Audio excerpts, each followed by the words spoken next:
여러분 안녕하십니까? 오늘은 중국 대륙의 분열의 역사에 대해서 한번 알아보겠습니다. 인터넷에 가끔 댓글들을 보면은 이 반중 정서가 심해지다 보니까 중국의 어떤 악자가 터지면은 556국 시즌 그러면서 이제 댓글 다시는 분들이 있는데요. 바로 그 556국을 만들어낸 팔왕의 난, 즉 중국의 한족 왕조인 진나라가 스스로 분열해서 망했던 역사에 대해서 설명을 해드리겠습니다. 많은 분들이 좋아하시는 이제 삼국지의 지도인데 여기는 이제 위나라 그리고 총나라 그리고 오나라 당시의 영향권을 표시한 지도입니다. 바로 이 위초고 삼국을 통일하게 되는 사람은 조조나 손권 그리고 유비가 아니라 조조의 책사였던 사마의죠. 지도를 보시면은 사마의 생전에는 진나라가 이제 중국 전토를 통일하진 못했어요. 근데 사마의의 아들인 사마소 때 총나라를 정벌하고 그리고 그 손자인 사마염 그 진무제 때 오나라도 정복하면서 전체 중국의 통일을 완성을 합니다. 그리고 지도를 보시면은 중국의 세력이 한반도 북부까지 들어와 있는데 이것은 한나라 때 설치됐던 그 한사군, 그 낙랑군이 그 이때까지 건재했었습니다. 그런데 이 진나라는 아주 그 단명왕조였습니다. 초대 황제 사마연부터 그 아들 때까지 불과 2대를 못 가고 망해버린 나라입니다. 진나라의 초대 황제였던 사마염은 처음에는 이제 똑똑하고 굉장히 검소했다라는 기록이 있습니다. 그런데 아버지도 없고 또 지혜로웠던 어머니도 일찍 돌아가시면서 사마염은 아주 빠르게 사치에 빠져들게 됩니다. 당시 역사 기록에 따르면은 사마염은 10,000,000명을 거느렸다고 해요. 진나라 허고조사 통계가 한 1600만 명 정도로 나오는데 그 중에 10,000명이나 자기 첩으로 거느렸을 정도면은 굉장히 황제 한 사람이 큰 사치를 부렸던 셈이죠. 그리고 너무 첩이 많다 보니까 이 사람이 이제 선택장애가 왔다고 합니다. 오늘은 누구랑 자야 될지 고민을 이제 하기 싫어서 그냥 이제 수레를 타고 다니다가 양이 끄는 수레가 이제 멈추면은 그 문에 들어가서 그 첩이랑 그냥 하룻밤을 자는 그런 식으로 굉장히 이제 사치와 그리고 향락을 즐겼다고 합니다. 그런데 사마염에게는 고민이 있었습니다. 자신의 이제 후계자를 자기 동생인 사마유한테 이제 물려줘야 될지 아니면은 그 자기 아들인 사마충한테 물려줘야 될지. 왜 그런 고민을 했냐면은 이 사마충은 나중에 이제 역사학자들이 얘가 아마 발달장애가 있었을 것이다 라고 좀 의심이 되는, 또 이제 별명이 백치황자라고 붙습니다. 좀 약간 지능이 낮은 그런 상태였어요. 그리고 이 사마충의 아내를 고를 때도 이 사마염은 자기 신복이었던 위관과 그리고 가충의 딸 둘 중에 한 명을 고르게 되는데, 위관의 딸은 좀 생긴 게 그럭저럭 볼만했다고 해요. 근데 이 가충의 딸 같은 경우에는 굉장히 얼굴도 못생기고 또 피부도 검었다고 합니다. 그게 바로 이 가충의 딸이 바로 그 유명한 가난풍입니다. 중국 사회에 있어서는 뭐 3대 악녀로 유명한 그런 여자이죠. 당시 신하들이 위관의 딸보다는 가충의 딸인 가난풍을 고르게 했는데요. 왜 그랬냐면은 이 가난풍은 얼굴이 좀 별 볼이 없기 때문에 남편한테 잘할 것이다 라는 이제 그 막연한 추측이 있었어요. 근데 나중에 이제 가난풍이 그런 추측을 다 벗어나는 아주 악행과 기행을 펼치게 되죠. 어찌됐든 사마염은 꽤 많은 고민을 하지만은 결국에는 자기 아들인 사마충을 후계자로 삼게 됩니다. 그런데 이 사마충이 얼마나 머리가 좀 안 좋고 이제 약간 발달 장애가 있었냐면은 흉년이 들어가지고 백성들이 먹을 게 없자 이 신하들이 이제 먹을 게 없다라고 보고를 하니까 곡식이 없으면은 왜 고기죽을 안 먹냐라고 얘기를 할 정도로, 이거는 이제 사서에 기록되어 있는 실제 자치통감에 나와 있는 대사예요. 그러니까 우리 무슨 마리 앙뚜아네트가 뭐 빵이 없으면 왜 과자를 안 먹냐 이런 얘기를 했다고 하는데, 물론 그거는 뭐 앙뚜아네트에 대해서 뭐 반대파들이 조작을 했다라는 얘기도 있지만은 굉장히 이런 이야기들을 보면은 진해제의 어떤 지능이 문제가 있었다는 걸 알 수 있습니다. 그런데 진해제가 어떻게 후계자가 되냐면은 이 사마염이 문제를 내요. 너 이 문제 풀어봐. 그런데 그거를 이제 가남충이 그 문제 푸는 사람 매수해가지고 답안을 좀 약간 알려줘가지고 그렇게 풀어가지고 이제 진해제가 이제 합격을 하게 되는데, 사마염이 좀 의심을 했지만은 뭐 진해제의 아들이 또 있어요. 즉 그 사마염의 손자죠. 그러니까 그 사마휴리라는 아들이 진해제보다 더 똑똑했다고 합니다. 그래서 그래 내 아들이 좀 멍청하지만은 그 손자가 똑똑하니까 뭐 어떻게든 되겠지 해가지고 이 진해제를 후계자로 책봉을 합니다. 그런데 문제는 어느 나라 역사를 봐도 마찬가지로 황제가 나약하면은 외척들이 날뛰기 시작하죠.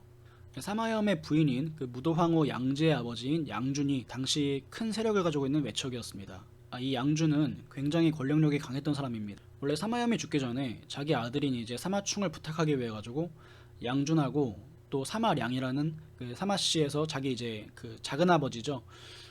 왕실 위도른을 모셔가지고 사마량을 이제 재상으로 삼아서 섭정을 맡기고 양준 너는 도와줘라 이렇게 맡기려고 했었어요. 그런데 양준 입장에서는 사마씨들을 완전히 몰아내고 외척인 그 양씨가 권력을 잡기 위해서 이 사마씨들을 밖으로 내보내게 되죠. 그리고 진무제도 이 위나라 조씨가 그 자기 조씨들을 밖에다 채봉을 안 해가지고 안에서 고립돼서 망했다라고 생각을 해가지고 자기 아들들을 다 이제 책봉해서 분봉왕으로 내보내고 있었습니다.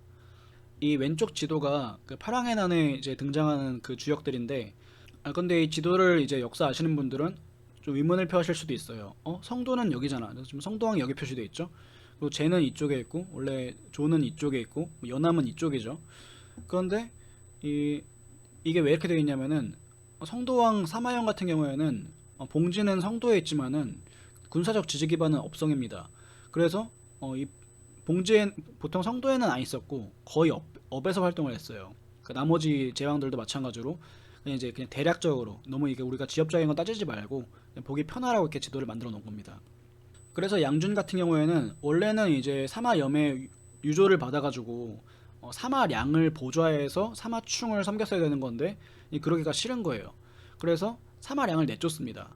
황제가 이리 해라라고 이제 인사권을 발동한 유조를 내렸는데 그 유조를 본인이 이제 독차지해가지고 안 내주고 사마량을 내쫓은 거죠. 그래서 사마량이 당시에 이제 주변 사람들이 당신이 지금 쳐들어가서 양준을 제압할 수 있다라고 이렇게 설득을 했는데 그 얘기를 또 안 들어요. 이 굉장히 타이밍이 중요한 건데 그런 아주 중요한 어떤 정치적인 타이밍을 잡지 못하고 그냥 겁이 많아가지고 자기 봉지인 연암으로 떠납니다.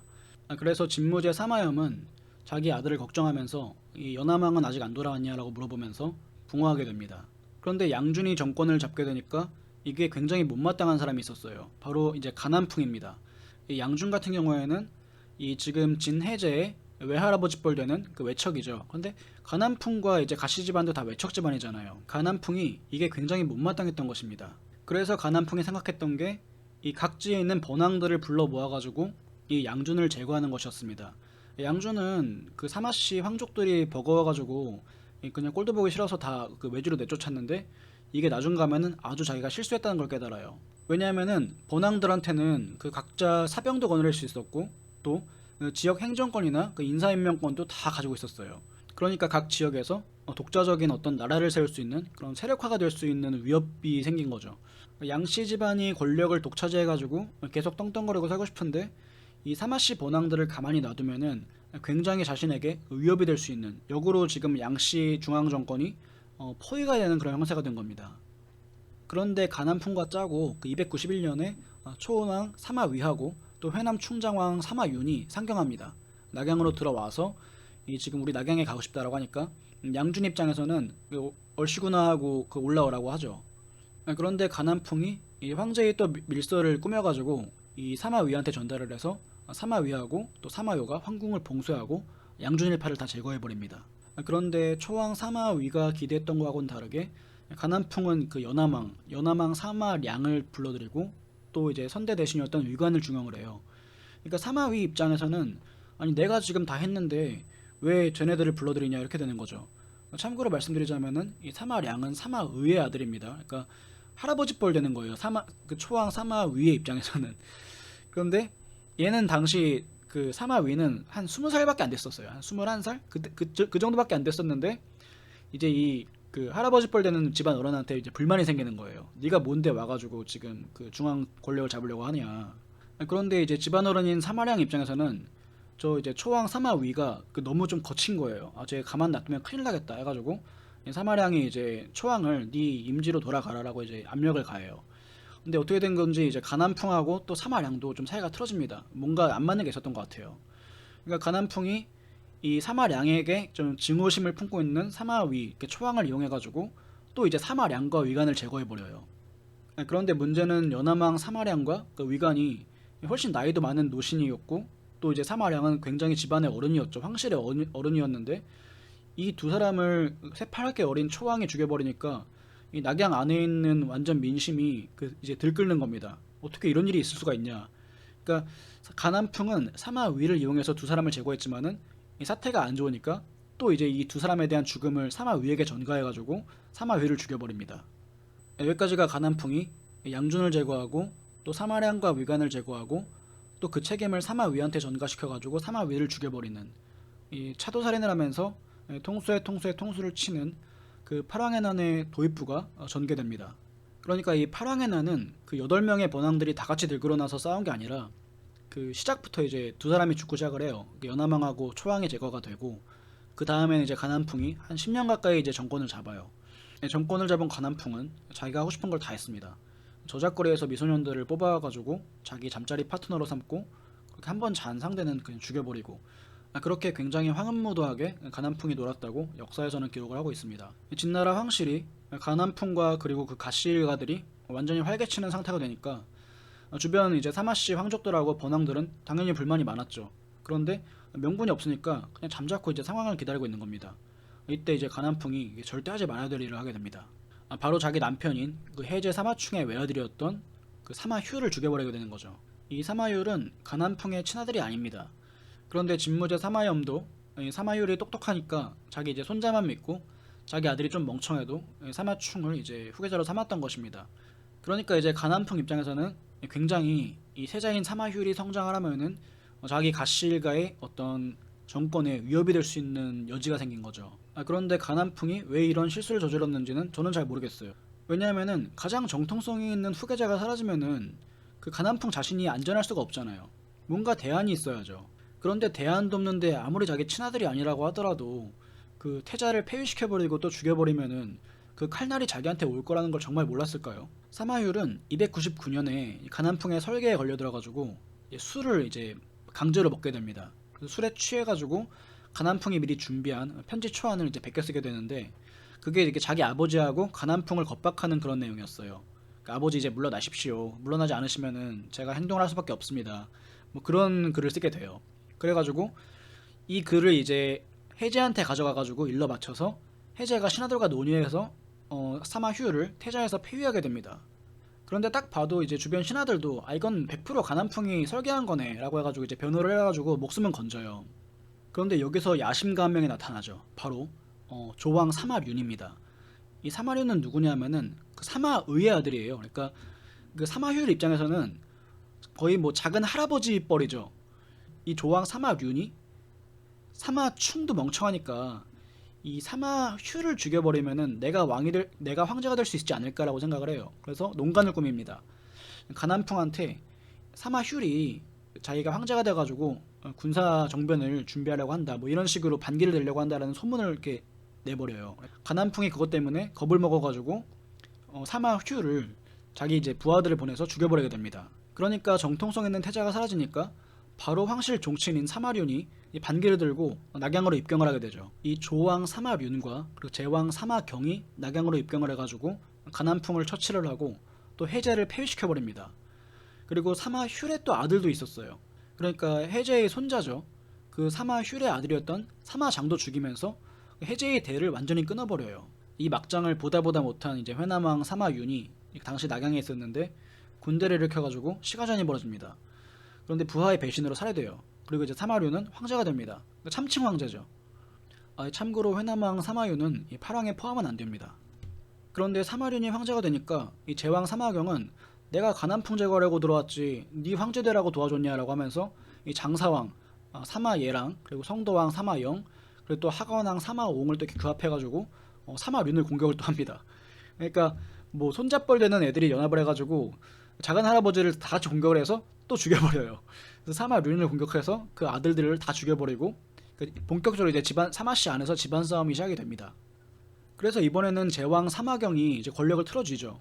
그런데 이 사마경은 누구냐면은 그 제가 앞에서 말씀드렸던 그 진무제 사마염의 동생인 그 사마유의 아들이에요. 원래 그 사마염 진무제는 자기 동생한테 양위를 할지 아니면은 그 자기 좀 모자란 아들한테 제위를 물려줄지 고민을 했다고 했었잖아요. 그러니까 사마경의 입장에서는 나라 꼴이 이 지경이 된 거는 우리 아버지가 제위를 못 받았기 때문이다라고 생각을 하고 있었어요. 그러니까 사마경 입장에서는 해제가 꼴보기가 싫은 거예요. 너 이 멍청한 놈이 황제가 되는 바람에 지금 나라가 이 꼴 났다라고 해가지고 아주 노골적으로 해제를 무시하면서 다시 이제 해제는 복위가 됐습니다. 거대한 토목공사를 일으키고 자기 권력 강화에 나섭니다. 그런데 이걸 딱 보니까 그 사마염의 아들들, 즉 다 이복 형제들이에요. 어, 그 이제 사촌이 다 해먹으려고 하는 거예요. 이건 아니지라고 해가지고 이 장사왕 사마예랑 성도왕 사마영 그리고 또 하관왕 사마왕이 또 힘을 합쳐가지고 사마경을 또 공격을 해요. 그래서 이때부터는 그전에는 이제 한 몇백 명에서 수천 명 단위의 그냥 궁정 쿠데타 수준이었다면은 여기서부터는 거의 만 단위 넘어가는 수만 명이 싸우는 그런 사륙전이 벌어집니다. 그래서 다시 이제 사마경을 공격해가지고 낙양을 점령을 하고 관련자들을 모두 다 삼족을 멸하고, 그러니까 그 숙청한 인원만 2천여 명이고 뭐 전투에서 죽은 인원 다 합치면은 뭐 10만 명이 넘어간다고 얘기를 해요. 거의 뭐 나라 전체가 들썩들썩거리는 내전이 벌어지고 있었던 것이죠. 그런데 이 해제한테 아들도 죽고 지금 손주도 죽었잖아요. 그러니까 후계자가 없으니까, 이 황태자가 없으니까 황태제의 자리를 놓고 또 이제 싸움이 벌어집니다. 당시 장사왕 사마예가 그나마 좀 제정신이 박혀가지고 해제를 굉장히 잘 존대하면서 보필하면서 모시고 어떻게든지 간에 나라를 살려보려고 했는데, 이 하관왕 사마옹하고 또 성도왕 사마영이 손을 잡고 사마예를 칩니다. 이때 기록을 보면은 뭐 성도왕 사마영이 뭐 거의 막 20만 대군을 동원을 하고 또 하관왕이 막 한 7만 대군 동원해가지고 낙양을 압박을 해요. 근데 사마예가 굉장히 잘 버텨요 처음에. 그러다 보니까 이 얘네들이 조금 주춤하는 거예요. 근데 문제는 뭐냐면은 항상 배신자가 내부에 있죠. 그 당시 낙양에 동해왕 사마월이 살고 있었어요. 원래 조금만 더 잘 버텼으면은 얘네들은 다 물러났을 것 같았는데, 그 사마월이 사마예의 부하들 제장들을 다 선동해가지고 사마예를 긴급 체포를 합니다. 그래서 얘네들이 이제 낙양에 입성을 해요.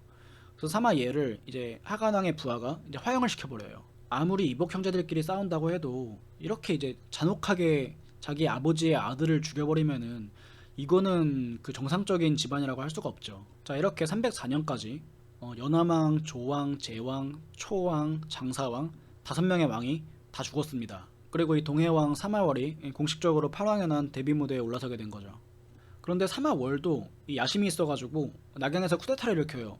성도왕 사마영은 어디 있었느냐? 업성에 있었습니다. 자기 본거지가 업이니까. 사마영이 굉장히 방심을 하고 있었어요. 첫째로 사마영은 굉장히 그 인망이 두텁습니다. 주변에 거느리고 있는 그 사람들도 많고, 그러다 보니까 굳이 내가 낙양에 없어도 된다, 나는 그 내 근거지인 업에서 통치하겠다 해서 업으로 돌아가 있었어요. 그러니까 황제는 낙양에 있는데 실권자가 업에 있으니까 당연히 이 기회를 틈타가지고 사마월이 낙양에서 쿠데타를 일으킨 거죠. 그래서 이번 뒤통수 초반에는 그 사마월이 10만 명을 몰고 업으로 가가지고 공격을 하는데 그 해제까지 끌고 갑니다, 같이.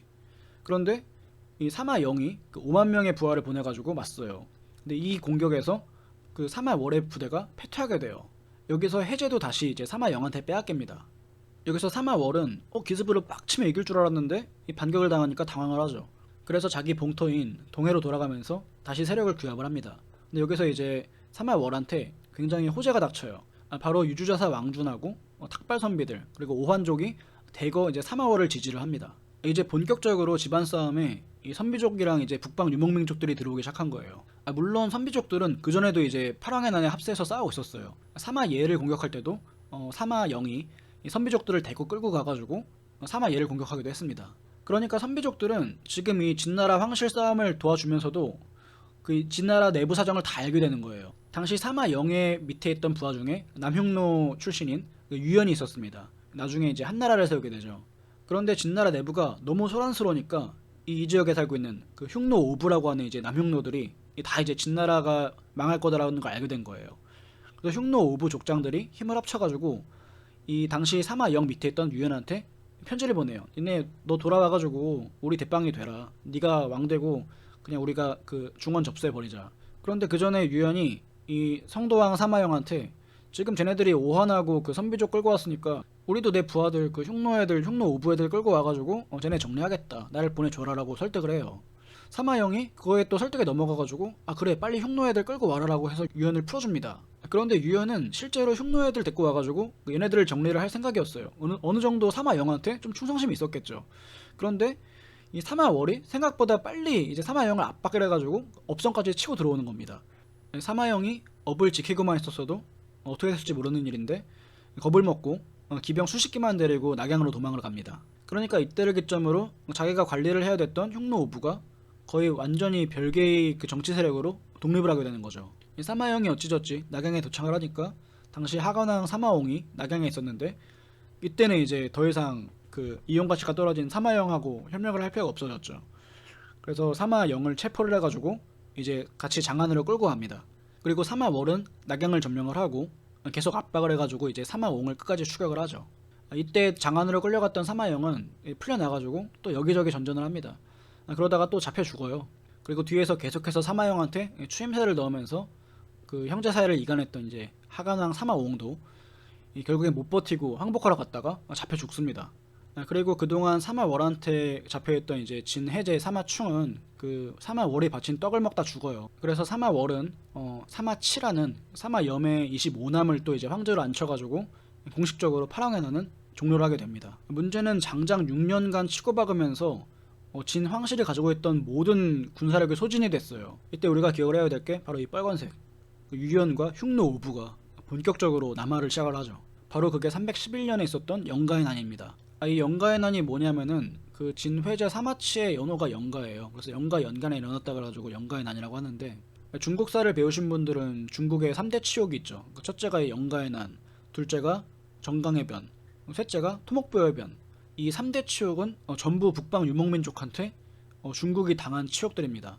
그래서 바로 남영로가 이제 남하를 해가지고 이미 하북하고 중원은 넘어갔고 선비족들이 다 휩쓸고 있고, 그리고 강족과 저족, 이 티베트 계열 민족들이죠. 여기까지 들어와가지고 그 침탈을 하고 있고, 당시에는 원래 성안이라고 또 다른 나라가 있었어요. 여기 나중에 이게 동진지도라서 나중에 만들어진 지도인데, 진나라가 힘이 없는 걸 아니까 흉노가 마음껏 낙양으로 압박해 들어오죠. 당시 사마월은 허창에 주둔하면서 이제 흉노에 대적하려고 했었는데 이미 가지고 있는 병력이 없어요. 물자도 없고. 그런데 여기서 웃긴 게 사마치가 사마월이 마음에 안 들었던 것 같아요. 사마월이 자기보다 한참 아래인 사마치를 황제에 앉혔잖아요. 그러니까 좀 함부로 냈던 것 같습니다. 사마치가 사마월을 암살을 하려고 이렇게 시도를 하는데, 그 암살 그 명령 내리는 그 밀서가 사마월한테 발각이 돼요. 그래서 사마월은 굉장히 그 편지를 보고 열받아서 죽어버립니다. 어이없는 최후죠. 흉노가 엄청난 숫자로 몰아붙여가지고 선비족은 이미 모든 곳을 장악을 했고 지금 낙양을 압박하고 있는데, 아니 어떻게 지금 낙양을 지킬 만한 방안이 없는 거예요. 이때 사마월의 부하였던 왕현이 이제 국방장관 자리에 딱 앉아가지고 수도 방위를 해야 되는데, 앞만 봐도 이게 가망이 없는 거예요. 이 왕현이 이제 핑계를 댑니다. 나 이 사마월 동해왕 장사 지내야 돼. 그래서 사마월의 시체를 가져다가 동해로 가서 장사 지낸다고 하고 낙양에서 빠져나와가지고 동해로 향합니다. 지금 전쟁 중인데 국방장관이 무슨 장사 지낸다고 이제 시체 끌고 나가니까 이걸 보고 막 문무백관이랑 뭐 백성들이 다 같이 따라 나가는 거죠. 탈출하려고. 그 행렬이 뭐 10만 명에 다다랐다고 합니다. 이거를 보고 이제 선비족 성륵이 빠르게 추격을 해가지고 이 10만 명을 다 죽여버려요. 그리고 이제 황실 종친들이나 이제 고위 인사들 뭐 40여 명을 포로로 잡습니다. 물론 포로로 잡힌 사람들도 얼마 안 가서 다 살해당합니다. 이후에 낙양도 흉노한테 완전히 점령을 당하고 완전히 이제 폐허가 되는, 싹 다 불태워버리는 그런 약탈을 당하게 됩니다. 그리고 진회제 사마치는 흉노한테 잡혀가지고 흉노한테 끌려가게 되고, 뭐 당시 황후도 뭐 생사불명일 정도로 완전히 뭐 혼란의 와중이었다고 해요. 또 남은 이제 사마씨 황족들은 다 이제 건강, 지금의 그 난징 그쪽이죠. 강남으로 도망가가지고 그때부터 이제 동진 왕조가 시작이 됩니다. 이때 기록을 보면은 그 동해왕 사마월의 부인도 뭐 도망가다가 무슨 인신매매 당해가지고 어디 노비로 팔려갔다가 또 탈출하고. 그러니까 아니 망할 때도 좀 약간 격식 있게 망해야지. 그래도 황족들인데. 근데 이 나라 꼬라지가 이 모양이 되니까 망해도 좀 더럽게 망해요. 거의 뭐 체면도 챙기지 못할 정도로. 진회제 사마치는 흉노한테 끌려가가지고 나중에 흉노 왕이었던 이제 유총한테 이제 비위 맞추다가 유총이 또 나중에 이제 권력이 많아지니까 자만해져요. 그래서 사마치를 이렇게 하대하고 되게 업신여기게 되죠. 근데 사마치가 이제 무슨 신년 행사 때 노예 복장 입고 흉노 애들한테 술 대접하다가 그거 보고 이제 그 진나라 신하들이 막 통곡을 해요. 또 거기에 유총이 열받아가지고 그 신하들이랑 사마치도 다 죽여버립니다.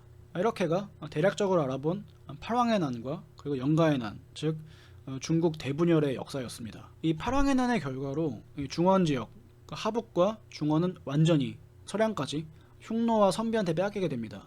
이때부터는 우리가 알고 있는 정통 한족들은 다 이제 강남지방으로 도망을 가요. 그리고 이때 도망갔던 한족들이 또다시 계속 도망을 가가지고 이런 지역들, 푸젠이나 이런 쪽으로 가서 살게 돼요. 현대에 와서 말하는 그 객가인들, 그 오리지널 한족들이 그 이제 그 객가가 바로 이때 도망간 사람들 후손입니다. 그리고 이때 빼앗긴 뭐 중원 지역을 다시 되찾지를 못해요. 이때부터는 뭐 당나라도 선비종 왕조고 다 이제 북방 유목민족 계열들이 이 북부지방을 먹습니다. 그래서 지금 얘기하는 중국의 한족은 굉장히 많이 이제 북방 민족들하고 짬뽕이 된 상태예요. 이 팔왕해난이 주는 교훈은 무엇이냐면은 어느 나라든지 그리고 어느 조직이든지 또 어느 가족이든지 내부에서 분열을 하면은 그 가족이나 조직이나 국가는 반드시 망하게 되어 있습니다. 비단 중국만의 역사가 아니라 우리나라 이 고구려의 역사도 연개소문의 아들 셋이 그 권력 다툼하는 바람에 무너져서 망했지 않습니까? 물론 고구려가 망한 이유는 뭐 다른 데서도 뭐 많은 이유가 있겠지만은 결정적으로 고구려는 그 내부가 분열이 돼 있었죠. 그런 상태에서 신라는 거의 뭐 국민 총력전 수준으로 사만 통일을 하겠다고 나서고 있고 또 당나라가 압박을 하고 있는데 그 세 아들이 지금 그 권력 독점하겠다고 논아먹고 싸우는 바람에 고구려의 역량이 온전히 집중이 되지 못했죠. 그리고 이렇게 역사를 보면은 월등히 우월한 위치에 있던 어떤 집단이나 조직도 내부에서 그 자만심이 높아져가지고 내부 계파 싸움에 매몰되게 되면은 그 월등히 우월했던 지위나 어떤 조건들도 다 허물어지고 외부에서 쉽게 침략해 들어올 수 있는 그런 여지를 만들어줄 수가 있습니다. 최근 들어서 중국은 시진핑 체제가 들어서면서 상하이방이나 공청단에 대한 어떤 숙청을 감행하고 있죠. 사실 중국이 정말 분열이 되려면은 이 중국이 가지고 있는 집단군들, 뭐 서부전구, 동부전구, 중부전구 이런 군단들이 다 뭐 상하이방이나 뭐 태자당이나 아니면은 공천당 계열들로 찢겨져가지고 여러 파벌로 나뉘어 있을 때 그렇게 내부 계파 싸움이 치열할 때 중국 분열의 가능성이 있는 것이죠. 그런데 시진핑 체제를 보면은 경제 문제에 손대는 걸 보면은 뭐 거의 뭐 마오쩌둥식 뭐 대약진 2탄을 찍을 수도 있을 것 같아가지고 차라리 뭐 시진핑 체제한테 힘을 실어줘가지고 너네 갈 때까지 가봐라 한 다음에 그 어떤 경제적인 그 정책이 실패를 하면은 또 내부에서 뭐 흔들릴 수 있는 그런 여지가 마련이 될 수가 있는 것이죠. 문제는 이런 내부 분열 문제가 남의 나라 얘기가 아니에요. 그 우리나라도 지금 굉장히 심각하게 분열이 돼 있죠. 첫째로 한반도라는 우리나라 한 민족의 강역이 남북한으로 나뉘어져 있죠. 빨리 통일을 해야 됩니다. 그리고 대한민국, 이 자유민주주의 대한민국마저도 뭐 지역 갈등이라든지 아니면은 세대 갈등, 남녀 갈등으로 좀 나눠져서 심각하게 사회가 분열이 되어 있습니다. 정책적인 면에 있어서 싸울 땐 싸우더라도 이 핵심적인 국가의 어떤 정체성이라든지 근본이 분열이 되면 안 돼요. 이 국가의 재정을 쓰는 데 있어서 지역들은 지역 이기주의에 빠지면 안 되고 또 세대는 또 세대끼리 서로 존중해주면서 현 세대가 가지고 있는 문제점에 대해서 선배 세대가 인정을 해주고 그 현 세대는 선배 세대의 공로를 알아주고 그렇게 서로 존중을 해줘야 됩니다. 또 남녀 갈등 같은 경우에는 남녀는 서로 사랑해야 되는 관계지 막 무슨 뭐 한남충 뭐 저 김치녀 이러면서 서로 분열해서 싸우면은 이러한 나라는 희망이 없습니다. 그래서 굉장히 우리가 우리 내부에서 분열하고 있는 문제가 정말 우리 스스로 가지고 있는 문제인지 아니면은 외부에서 어떤 이간질을 하고 있는 건지를 잘 분별을 해야 됩니다. 그리고 당장의 정치권만 보더라도 지금 과거 뭐 한나라당이었던 국민의힘이 왜 이렇게까지 몰락을 했습니까? 바로 내부에서 친박계와 친이계가 분열돼가지고 계파 싸움을 했기 때문에 이렇게 몰락을 한 것입니다. 그리고 그 이전에는 김대중 대선이나 노무현 대선 때 얼마나 여유를 부렸습니까?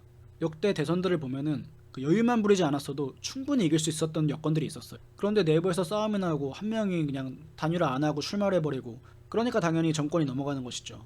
월등히 우월한 위치에서 겸손히 최선을 다하지 않고 저렇게 교만하게 그 계파 싸움에 매몰되면은 동해왕 사마월처럼 왕비가 인신매매 당하는 그런 그 엉처분이 없는 결과가 나오게 되는 겁니다. 이렇게 모든 조직은 망하기 전에 내부에서부터 먼저 분열된다는 것을 중국의 역사를 통해서 한번 배워봤습니다. 여기까지 하겠습니다. 감사합니다.